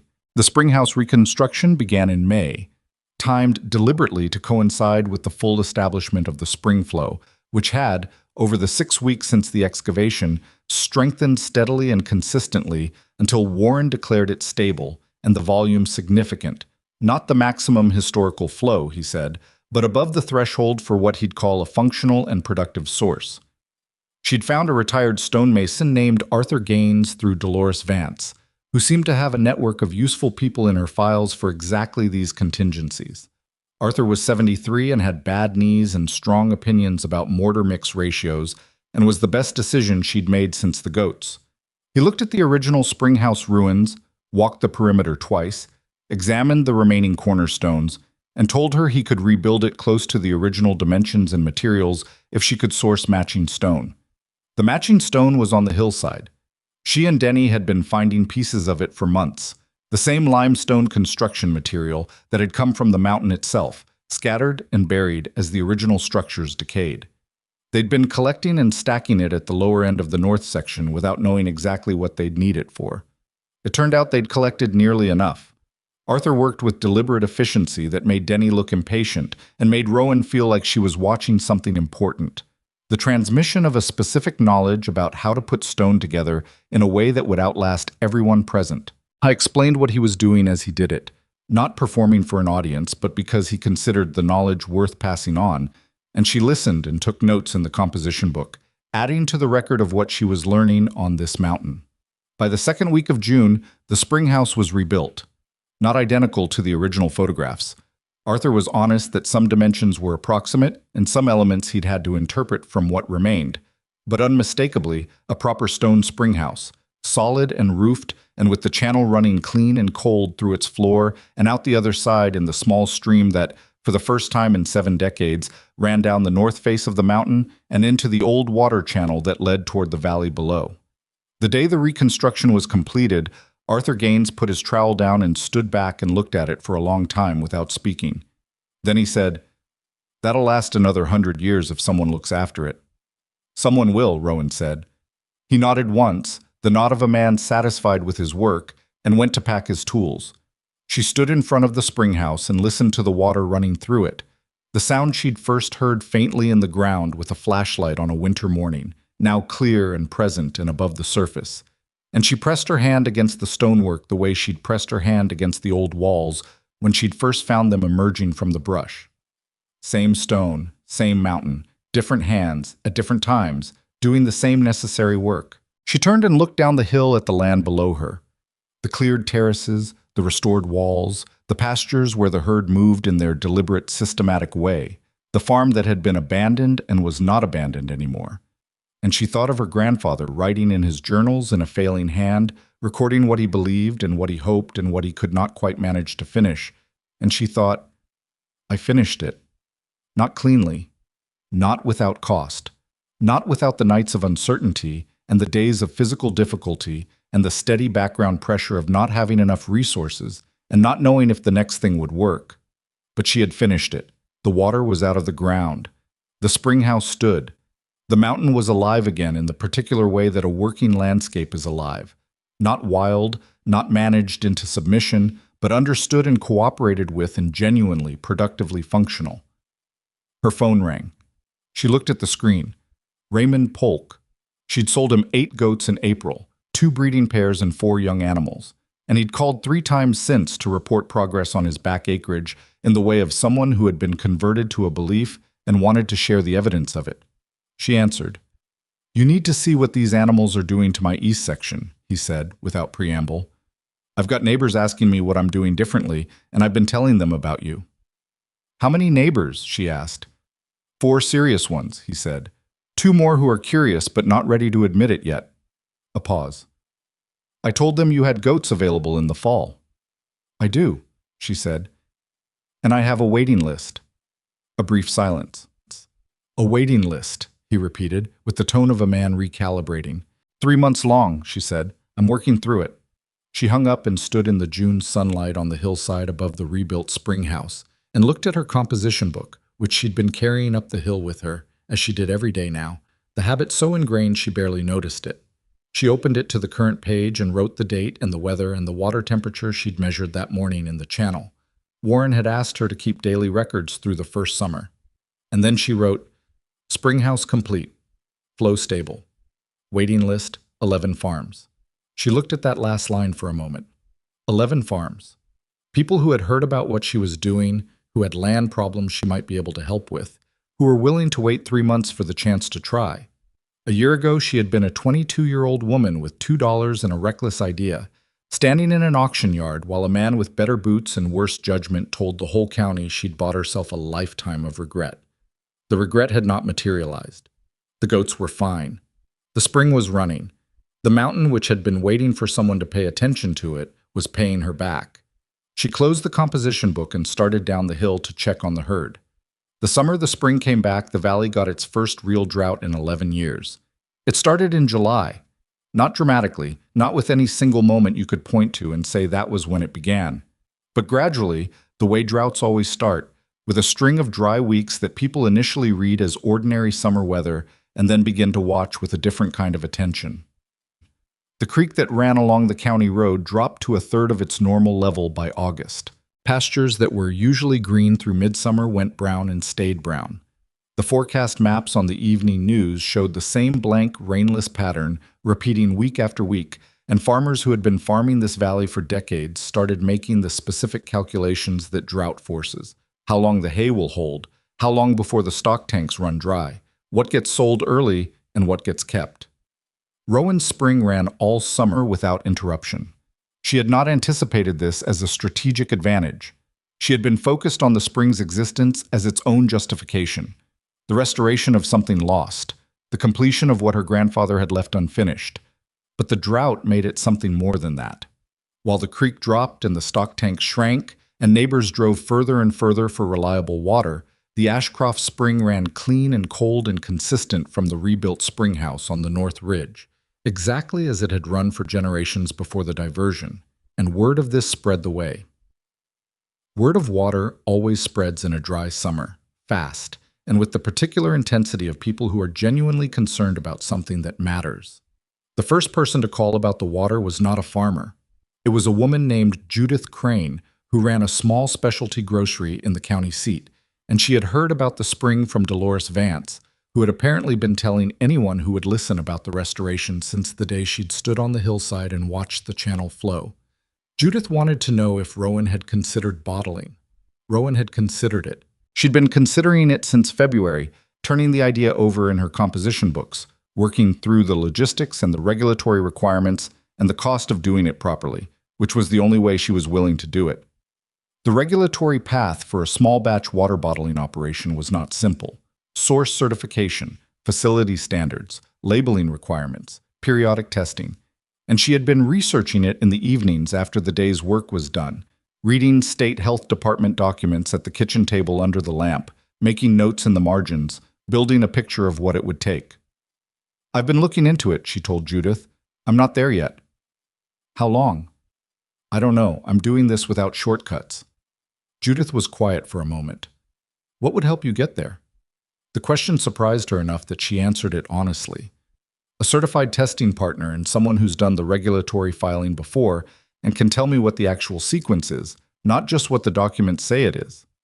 Within 2 weeks, Judith had connected her with a woman named Marta Osei, who had spent 12 years at the state health department before going private as a compliance consultant, and who had the specific competence of someone who has navigated a bureaucratic system long enough to understand which parts of it are essential and which parts are theater. Marta came to the property, walked the North Ridge, inspected the spring house, read Warren Gill's testing documentation with the focused attention of someone who knew exactly what to look for, and said, "This is good water, genuinely good water. I've certified 37 sources in this state. This is in the top 3 by mineral profile." "What do I need to do?" Rowan asked. Marta told her. The list was long and specific, and Rowan wrote every item in the composition book without asking Marta to slow down because she was keeping up. And at the end, Marta said, "Realistically, you're looking at 4 to 6 months if you don't lose time on the testing cycle." "I won't lose time on the testing cycle," Rowan said. Marta had looked at her with the measuring expression of someone who'd heard that before. "Most people do." "I know," Rowan said. "I won't." She didn't say it with aggression, just with the flat certainty of someone who had learned over the past year and a half exactly what she was capable of when she decided something mattered enough to pay attention to. She was right about the testing cycle. She was wrong, however, about other things. Specifically, she was wrong about the cost of the bottling equipment, which came in considerably higher than her projections when she got actual quotes rather than estimates. And she was wrong about how long it would take to source the glass bottles she wanted, which were a specific heavy-gauge design she'd decided on, because cheap bottles were cheap for a reason, and she was not building this thing on cheap. The gap between what she had and what she needed was significant. She sat with this for 3 days before she did anything about it, which was her process. She'd learned that her first instinct when she hit a resource problem was to start moving, and that sometimes the right response was to sit still and think it through completely before moving, because moving in the wrong direction was more costly than pausing. At the end of the 3 days, she had a clear picture of what the gap was and 2 realistic ways to bridge it: a small agricultural development grant the county extension office administered, which Carolyn Deaver had mentioned obliquely during the assessment hearing in the specific way people mention things when they want you to look into them, or a pre-sale arrangement, collecting orders with deposits before she had the operation running. She did both. The grant application took 2 weeks to complete properly. She submitted it in September with the kind of documentation she was by now accustomed to assembling: thorough, specific, cross-referenced. She was awarded the grant in October, which was faster than the timeline she'd been given, and she suspected that Carolyn Deaver's involvement in the review process had something to do with the speed, though Carolyn herself said nothing about it when they spoke. The pre-sale deposits came from Judith Crane's network and from the social media following, which had grown steadily through the summer as the drought made the story of a restored mountain spring more resonant than it would have been in a normal year. By the time she had the grant in hand, she had pre-orders for her first 400 cases. Raymond Polk called in October to tell her his east section was unrecognizable. "I had a county agricultural agent out here last week," he said. "Wanted to know what I'd done. I told him about you, and he wants to contact you." "Have him call," she said, "and tell him I'm booked through March, but I'm expanding the breeding program in spring." "How many animals you running now?" She looked at the composition book, where she tracked the herd count weekly. 112. A pause. "You started with 50. "I know what I started with," she said. There was no sharpness in it, just the fact. The herd had grown in the natural way that well-managed breeding operations grow. Not as fast as she might have pushed it, because she wasn't pushing it, because she had learned from the beginning that pushed things break in ways that patient things don't. She'd culled carefully, sold strategically, kept the animals that showed the qualities that mattered for the work she was breeding them for. The willingness to work steep terrain, the hardiness that came from those original 3 years of wilderness survival, the particular disposition that May had modeled and that her offspring seemed to inherit, a combination of wariness and workability that made them effective without being unmanageable. May herself was 4 years older now and showed it in the way old animals show age, slower to move, but no less authoritative when she chose to assert it. The younger animals still oriented to her in the way Rowan had observed from the beginning, that collective attentiveness to the old nanny's signals that had told her, in those first weeks, that this herd was capable of more than anyone at the auction had imagined. May's granddaughters were in the current working rotation, and they had her way of moving, her efficiency, her uncanny sense of where the work needed to happen next. Rowan had never stopped writing about the goats. She had a system now: detailed observation logs, photographs, behavioral notes, production records, that Sarah Halton had helped her systematize and that she kept with the same discipline she kept everything else. She was building something, she understood now, that was more than a farm. She was building a body of knowledge about how these animals worked and what they could do, knowledge that didn't exist in the formal literature because nobody had done this particular thing in this particular way long enough to document it rigorously. The researchers who had contacted her about the land management work, the agricultural extension agents, the conservation organizations, they all wanted access to what she was learning. She was not careless with it. She gave what she could give without giving away the operational core of what she was building. It was Denny Fraser who told her about Gideon Mercer. Denny had turned 18 in the summer and was now full-time, no longer a teenager helping on Saturdays, but a young man with a wage and specific responsibilities and the quiet, practical competence that had always been there but had grown into something she depended on.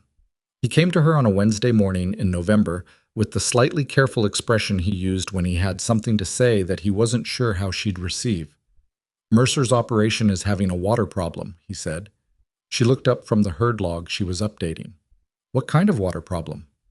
"His upper pastures. The drought hit his stock tanks hard and the well he's been relying on for that section is dropping. His cattle have been in poor condition since August." A pause. "My dad heard it from the Fraser brothers' supply contact." She put the pen down and thought about this. Gideon Mercer's upper pastures were on the same ridge system as the Ashcroft property, different face, lower elevation. The regional water table dynamics that Warren Gill had explained to her meant that the drought was affecting the whole ridge system, and Mercer's wells, dug in the conventional way, relying on the same subsurface hydrology, were subject to the same pressure that had dropped the creek. Her spring was not. Her spring was fed from a deeper source, protected by the fracture system that had hidden it for 70 years, and it was running at nearly the same volume it had maintained since the restoration. Warren had explained why.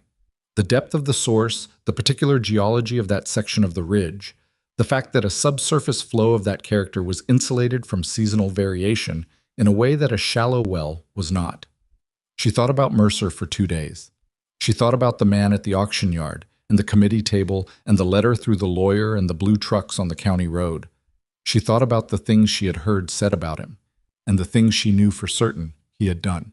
And she thought about what she actually believed, which was not a simple thing. She called him herself, not through a lawyer. She found the number for his main operation and asked for him by name, and waited while whoever answered went to find him. And when he came on the line, his voice had a careful neutrality that told her he'd been told who was calling and had taken a moment to compose himself. "Mr. Mercer," she said, "I heard your upper section is having water trouble." A brief pause. "Where'd you hear that?" "County is small," she said. "I'd like to offer you access to the spring."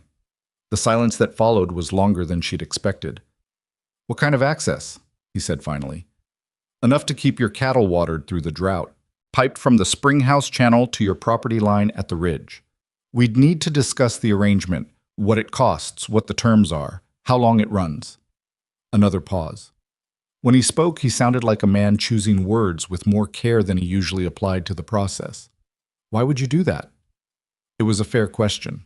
She had thought about her answer. "Because the spring was always shared," she said. "My family shared it when they had it. That's what it was for." She paused. "And because you have cattle that need water, and I have water, it's not more complicated than that." He was quiet for a long moment. She did not fill the silence. "I said some things at the auction," he said finally. Not quite an apology. Not quite, not one. "Yes," she said. "You were 22 years old and you'd just spent $2 on 50 animals nobody wanted." "Yes?" "I thought you'd be gone before winter." "I know you did," she said. "A lot of people did." He let out a breath that was almost a laugh, but not entirely. "What would it cost me?"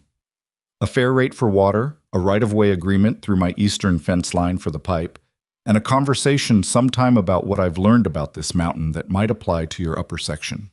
This time the silence was different. The silence of a man recalibrating, not just the price, but the whole shape of the situation he was in. She understood it. She'd been in versions of that silence herself, though the reasons had been different. "All right," he said, "set up the meeting." The meeting happened the following week, in the farmhouse kitchen, because it was her property and her table, and she had learned the value of being on your own ground when you were negotiating something that mattered. Mercer came without his attorney, which was either a signal of good faith or a tactical choice, or both. She'd accepted the possibility of either. He was 64 years old and looked like a man who had spent 40 years outdoors, which he had, and he looked at the farmhouse with the specific appraisal of someone who spent most of his professional life calculating the value of structures, and she could see him revising his picture of what this place was. She made coffee. They sat at the table where she'd spent a year and a half working through her composition books, and she spread the water system documentation on the table, the Warren Gill survey, the spring flow records, the seasonal stability data, and she walked him through it the way she'd walked through her documentation at the tax assessment hearing, clear and sequential and completely free of defensiveness, because she didn't need to be defensive about things that were simply true. He looked at the documents with the attention of someone who knows how to read property documentation. He asked questions that told her he understood the hydrology better than she'd expected. He'd been farming this region for 40 years and had not done it without learning something about the land. When she explained the subsurface fracture system and why the spring was insulated from seasonal variation, he nodded with the nod of a man who has been told something that confirms a suspicion rather than delivering a surprise. "Your grandfather believed the spring was still here," he said. It wasn't quite a question. "Yes. I knew your grandfather. Not well, but I knew him." He paused. "I made him an offer once, about 20 years ago. He turned me down. I thought he was being stubborn." "He was being stubborn," Rowan said. "I was also right." Mercer looked at her for a moment, and then he did something she hadn't expected. He smiled. Not the slow, deliberate smile from the auction yard. A different smile, smaller and without performance. The smile of a man acknowledging something at his own expense. "Yes," he said. He was. The water access agreement was signed before he left that afternoon. Rowan had drafted it herself, with the attorney's input on the legal specifics. And it was fair to both sides and clear in its terms, and she was satisfied with it. Mercer signed without trying to negotiate the rate, which surprised her, and when she asked him about it later, not then, but months later, when they knew each other better, he said, "You set the rate at what you would have paid for the same access. Didn't seem right to argue with that." The pipe connection to his property line was finished before December. His upper herd made it through the drought without loss. The bottling operation was certified in January, 14 months after the spring was restored. She bottled the first run of water in the rebuilt spring house. Small batches, glass bottles, the label designed by Sarah Halton, who had turned out to have a specific visual competence she'd never had the right occasion to use before. And she drove 4 cases to Judith Crane's store herself and stood in the aisle and looked at the bottles on the shelf with the same feeling she'd had standing in front of the rebuilt spring house on the day Arthur Gaines finished the stonework, a completion of something she hadn't known needed completing until she was in the middle of doing it. The first case sold out in 3 days. Judith called to order more. Rowan told her she had 5 cases available this week and could guarantee 20 cases a month by spring as she scaled the operation, and she was not scaling it faster than she could maintain the quality, and she was not apologizing for that. "People are asking where it comes from," Judith said. "Not in the checking-a-box way, actually asking." "Tell them," Rowan said. The story of the restored spring was, by this point, not a secret.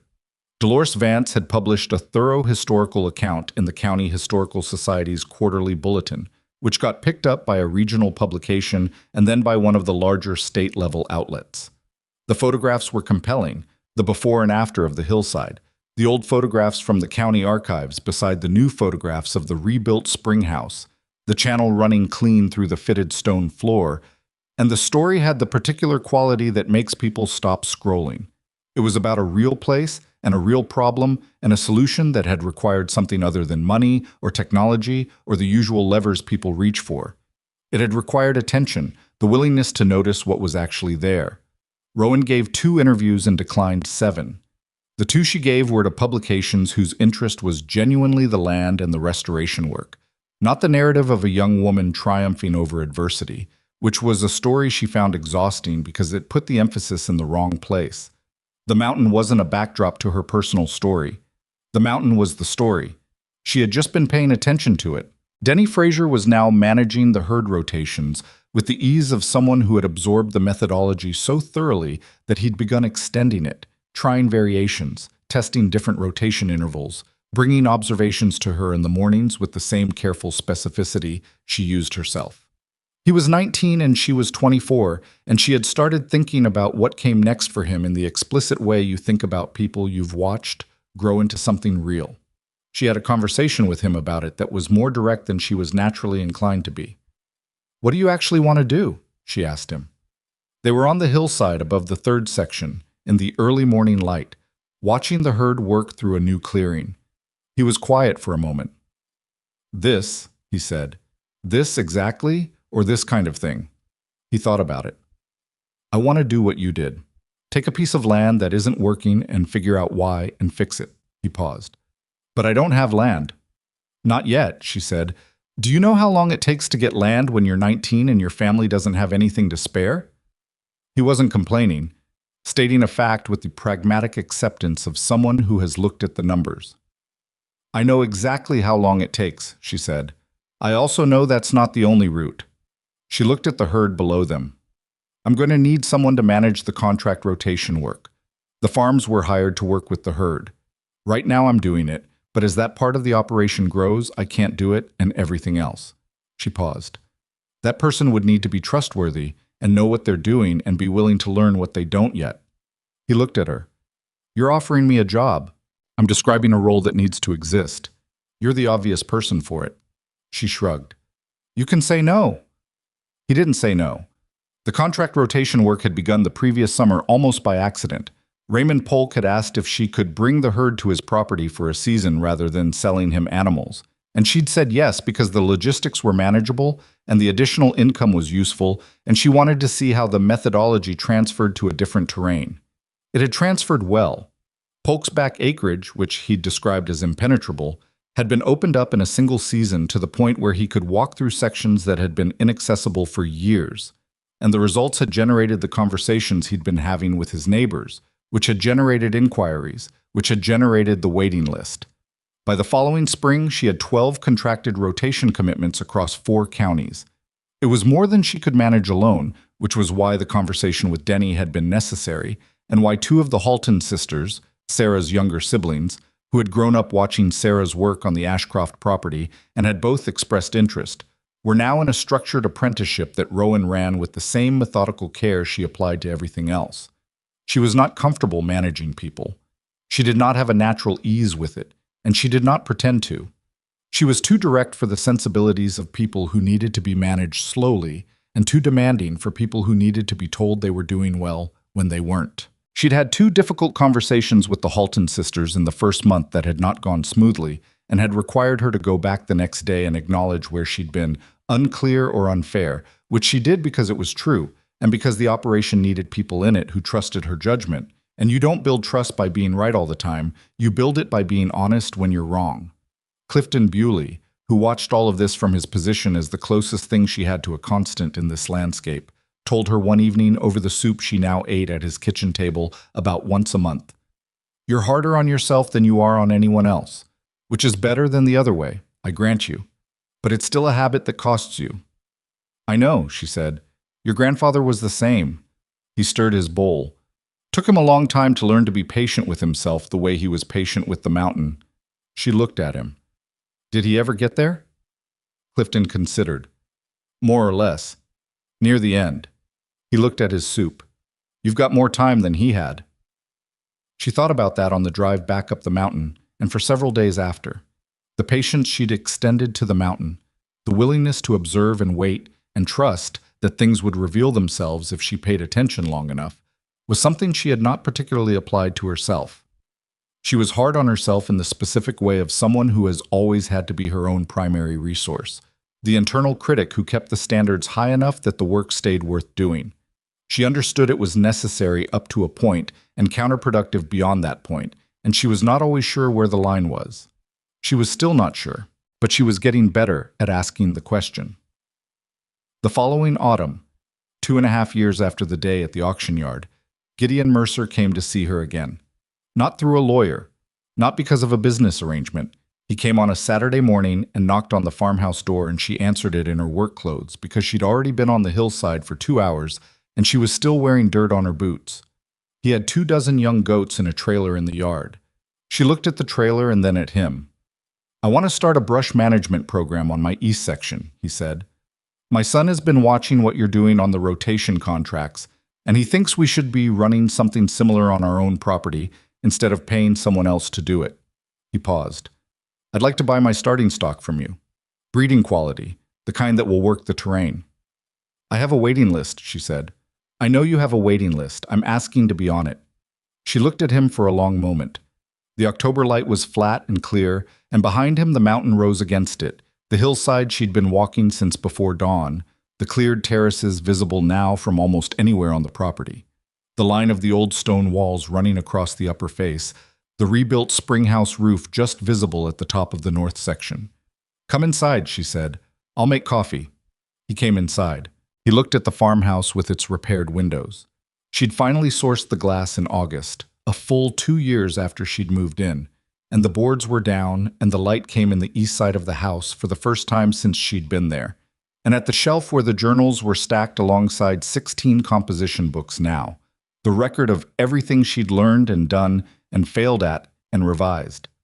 He looked at the wall where the topographic map still hung, marked with years of notations in different pens, the property's story written on it in layers. She put the coffee in front of him and sat across the table. "Those animals in your trailer," she said, "from the auction last month. Surplus from a goat dairy going out of business." He paused. "I thought of you. They're thin. They've been poorly managed." She looked out the window at the trailer. "Bring them up to the upper section when you leave. I'll take them in with the main herd for the winter and assess what you've got." She looked back at him. "If any of them are worth developing for what you want to do, we'll talk about terms in spring." He looked at her with an expression she'd seen develop over the past year of working with him, a kind of respect that had the specific quality of being earned, not offered, which made it mean something. "You'd do that." "You'd pay me for it," she said. "That's how this works." He almost smiled. "Yes," he said, "it is." They drank the coffee and talked for an hour about his east section and what she knew about the terrain there and what the goats could and couldn't do in that kind of growth, and what outcomes were realistic and what time frame. He asked questions that were better than she expected. She answered them honestly, including the answers that complicated the picture, because she'd learned that the people who benefited most from what she was doing were the ones who understood it accurately, not the ones who expected it to be simple. When he left, she walked out to the trailer and looked at the goats inside it. 24 animals, thin and uncertain, watching her through the trailer slats with the evaluating eyes of creatures trying to determine whether she was a threat or something else. One of them, a young female, dark brown with a white mark on her face in roughly the same place May's scar ran, held her gaze without flinching. Rowan opened the trailer. They came out slowly, feeling the ground, spreading across the yard. The dark one came last, and she paused at the bottom of the ramp and looked at Rowan from a distance of about 4 feet, and Rowan looked back. "You'll be all right," she said, not to the goat exactly, or maybe to both of them, or maybe to the general proposition that things on this mountain tended to come around to being all right if you gave them enough time and enough honest attention. She walked them up to the upper section and opened the gate and watched them filter in and spread across the cleared hillside where the old terraces rose in their restored sequence, and the spring ran steady on the north face, and the composition books waited on the kitchen shelf with room for whatever came next. She was 24 years old. The mountain was alive. The water was running. The goats were everywhere on the hillside, descendants of 50 unwanted animals that a room full of people had laughed at because nobody saw the value in them, moving through land that a whole county had written off as worthless until someone took the time to read it carefully. That was the thing nobody talked about when they told this story later, and people did tell it at county meetings and extension office workshops and in the regional publications that came back for follow-up pieces every year or so. They told it as a story about a young woman who believed in herself when no one else did, which was accurate as far as it went, but missed the actual point by a significant margin. The belief hadn't been in herself. Or not only in herself. It had been in the mountain, in the proposition that something which looked exhausted and abandoned and played out might simply be a thing that hadn't been properly understood yet. That value and worthlessness are not properties of the land itself, but of the attention you bring to it. That the spring doesn't stop existing when it goes underground. That the walls don't stop being real when the brush grows over them. That 50 wild, ugly, difficult goats contain within them the very capability that makes them seem worthless to the people looking at them wrong. She had not come here knowing this. She had arrived with stubbornness and $2 and a dead grandfather's uncertain legacy, and not much else. She had learned it from the mountain the same way the mountain had always taught the people patient enough to listen, slowly, specifically through repeated observation of what was actually there rather than what you expected or feared or hoped to find. The composition books were the proof of that process, if proof was required. 16 volumes of looking and thinking and recording and being wrong and looking again and gradually, incrementally, building a picture of a place that turned out to be more than anyone had believed. She added to them still, every day, because the looking didn't stop just because the most dramatic discoveries were behind her. The mountain was still talking. She was still learning its language. In the last journal her grandfather had left, on the final page with writing on it, below the words about the spring and the warm ground and the patience required to find what was hidden, there were 3 lines she had not read until the spring came back. She'd been saving them without knowing it, turning pages carefully and stopping at that entry and going back night after night until the morning she stood in the dark with her flashlight on the hillside and heard the water moving underground and knew what he had meant, and that evening she'd turned the page. The 3 lines said, "The mountain does not owe you anything. It is not kind and it is not cruel. It simply is what it is, and the only question is whether you will learn to see it clearly enough to deserve what it has to offer." She had read those lines 100 times since. She had turned them over in her mind on the hard days and the good ones, had tested them against what she'd experienced, and found them accurate in the way that honest observations are accurate, not comforting, not simple, but true in the particular way that things are true when someone has paid close enough attention to reality to describe it without flinching. The mountain did not owe her anything. She had not earned the spring by being noble, or the land by being deserving, or the community's respect by being patient. She had earned them the way every real thing is earned, by doing the work that was actually required for as long as it actually took, without substituting a shorter version that she could live with more easily. She was not finished. She was nowhere near finished. There were 200 acres on the south face that hadn't been touched yet, old water channels she'd found in the journals that she hadn't located on the ground, 3 neighboring properties whose owners had begun the tentative early-stage conversations that meant they were considering something but hadn't decided yet. There was the bottling operation to expand responsibly and the breeding program to continue, and Denny's development to invest in, and the Halton sisters' apprenticeship to see through, and 100 smaller things that needed doing in the specific way that a living operation always has more needing doing than hands to do it. She stood in the October light on the hillside above the south field and looked at what was in front of her and what was behind her, and she did not feel triumphant exactly. That wasn't the right word for it. Triumphant was what you felt at the end of something, and she was not at the end of anything. She was inside it. She was 2.5 years into a project that she was beginning to understand would take decades and would outlast her in some form or another, the way the mountain itself would outlast her, the way the spring had outlasted the generation that built the spring house, and the generation that lost it, and the generation that gave up looking for it. She opened the composition book to the current page and looked at where she'd left off that morning. Herd count, rotation schedule, water volume reading, 2 notes about observations on the south face that needed follow-up. The ordinary architecture of a working day. She added a line. Mercer's goats arrived. 24 animals, mixed condition. 1 to watch. Dark female, white mark, holds eye contact without moving. Possible May line, different tree. Start evaluation. Monday. She looked at what she'd written. Then she looked up at the mountain above her, at the ridgeline where the old source of the spring sat quiet inside the stone, at the terraced hillside with the herd moving through it, at the rebuilt spring house with the water running clean from the channel, at everything she'd found by refusing to accept that found meant gone. She closed the book and put it in her coat pocket and started down the hill. There was work to do. There was always work to do. That, she had come to understand, was not